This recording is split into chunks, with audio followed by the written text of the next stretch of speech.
કચ્છમાં ₹875 કરોડના ડ્રગ્સનો નાશ. ગૃહ રાજ્યમંત્રી હર્ષ સંઘવીની હાજરીમાં કાર્યવાહી. કચ્છના લાકડિયા ખાતે ગૃહ રાજ્યમંત્રી હર્ષ સંઘવીની ઉપસ્થિતિમાં ₹875 કરોડના માદક પદાર્થોનો વૈજ્ઞાનિક પદ્ધતિથી નાશ કરાયો. NDPS એક્ટ હેઠળ કચ્છ અને મોરબી જિલ્લાના કુલ 28 કેસમાં જપ્ત કરાયેલા 391.625 કિલો અને 8,986 લીટર ડ્રગ્સને ઇન્સિનરેશન પ્લાન્ટ દ્વારા ધ્વસ્ત કરવામાં આવ્યા. રાજ્ય કક્ષાની અને જિલ્લા કક્ષાની ડ્રગ્સ ડિસ્પોઝલ કમિટીની સંયુક્ત કામગીરી હેઠળ આ ઐતિહાસિક કાર્યવાહી હાથ ધરાઈ. પ્રમુખ જપ્ત પદાર્થોમાં Gandhidham 82.6 kilo cocaine, Mandvi 105.4 kilo ચરસ, મોરબી 8,986 લીટર કોડીન યુક્ત સિરપ.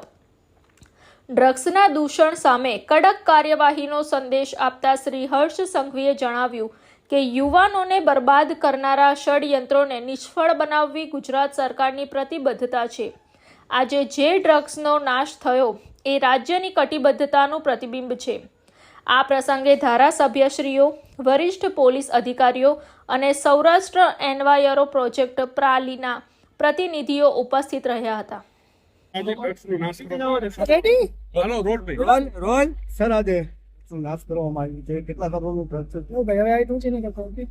ગુજરાત પોલીસ દ્વારા ડ્રગ્સ સામે અભિયાન જોડે આ દૂષણની સામે ગુજરાત પોલીસ એક જંગ લડી રહી છે.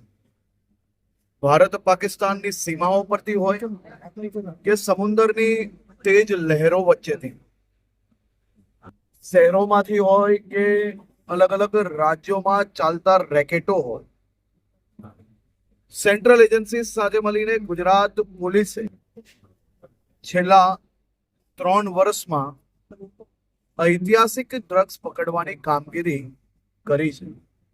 આજે કુલ 400 થી વધારે કિલો, 891 લીટર અને પૂના 900 કરોડ રૂપિયાના ડ્રગ્સને ખાખ કરવામાં આવ્યો છે.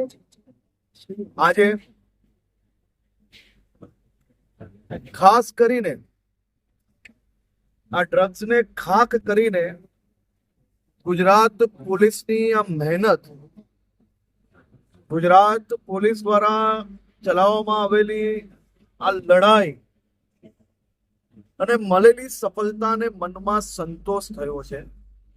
આપ જોઈ શકો છો, એક પછી એક દૂષણખોરો દ્વારા જે મારા દેશના યુવાનોનું જીવન બરબાદ કરવાનો પ્રયત્ન કરવામાં આવ્યો, એ ડ્રગ્સ જ્યારે હાથમાં લઈને આ દેશની સૌથી એમ કહેવાય કે લેટેસ્ટ ટેકનોલોજી કે જ્યાં હજારો ડિગ્રી પર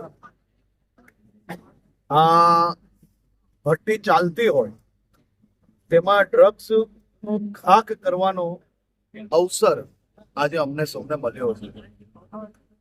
પૂના 900 કરોડ રૂપિયાનું ડ્રગ્સ આજે ખાખ કરી